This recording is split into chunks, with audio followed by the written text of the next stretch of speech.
In today's era, an album's closing track is often treated like the climax of a film.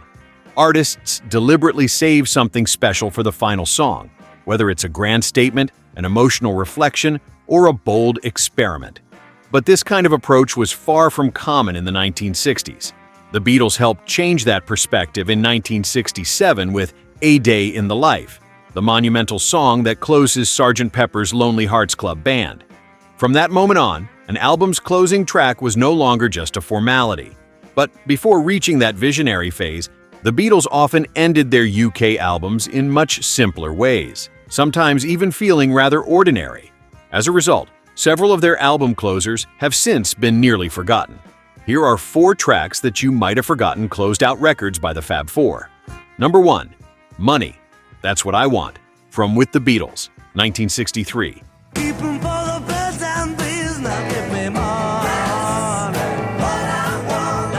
The debut album, Please Please Me, closed with the explosive energy of Twist and Shout, a recording that sounds like the last reserves of a club band playing the 4th set of the night.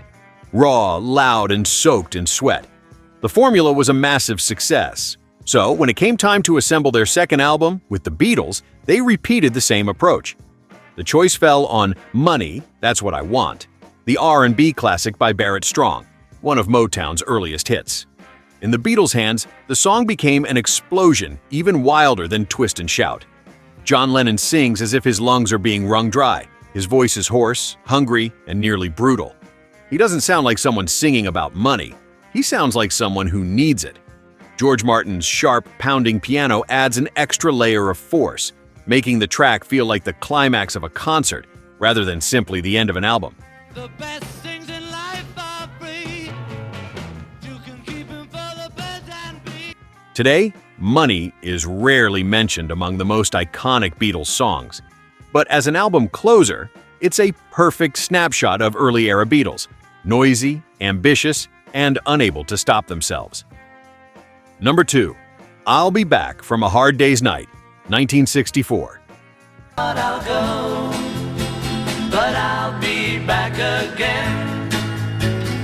A Hard Day's Night was a major turning point. For the first time, a Beatles album consisted entirely of songs written by Lennon-McCartney. No covers, no filler. A confident statement in an era when pop bands still relied heavily on professional songwriters. Much of the album is filled with bright energy and fast tempos, songs born from the world of film, touring, and non-stop Beatlemania. But on the second side, something begins to shift. I'll Be Back closes the album in a way that almost completely defies expectations. There's no euphoria, no shouting. The song moves slowly, dominated by minor chords, with an arrangement that feels fragile and unfinished. The narrator doesn't promise a happy ending with a wide smile. He is doubtful, wounded, and aware that he may leave again. But he still insists that he will return.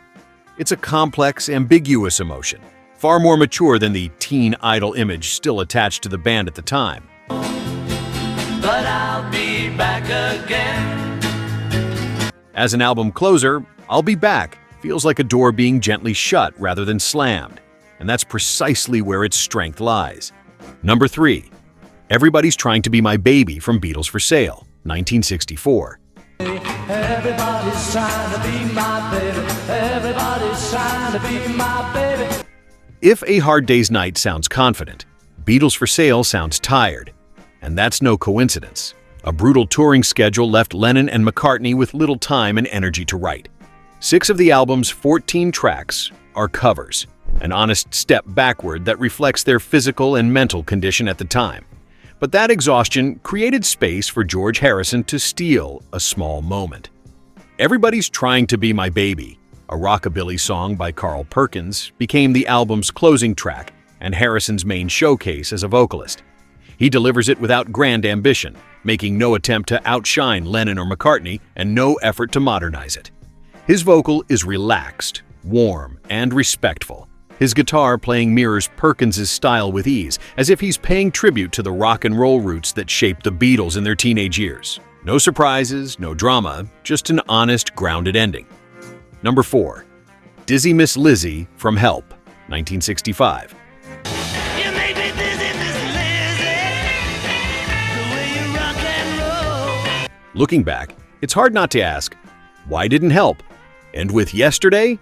Yesterday is a masterpiece, intimate, emotional, and revolutionary. But that was precisely why the Beatles hesitated. The song features only Paul McCartney, accompanied by an acoustic guitar and a string quartet. No band, no rock. Too different from what the public recognized as the Beatles. Making it the album's closing track felt like a major gamble. Instead, they returned to safer territory. Loud, uncompromising R&B. Dizzy Miss Lizzy gave John Lennon one last chance to scream at full force, closing the album with distortion and shouting rather than tears. The decision may sound strange now, but that's exactly what makes it interesting. Dizzy Miss Lizzy marks a moment when the Beatles were still standing at a crossroads, one foot planted in their past as a noisy club band, the other stepping toward a future as bold and reflective pop artists.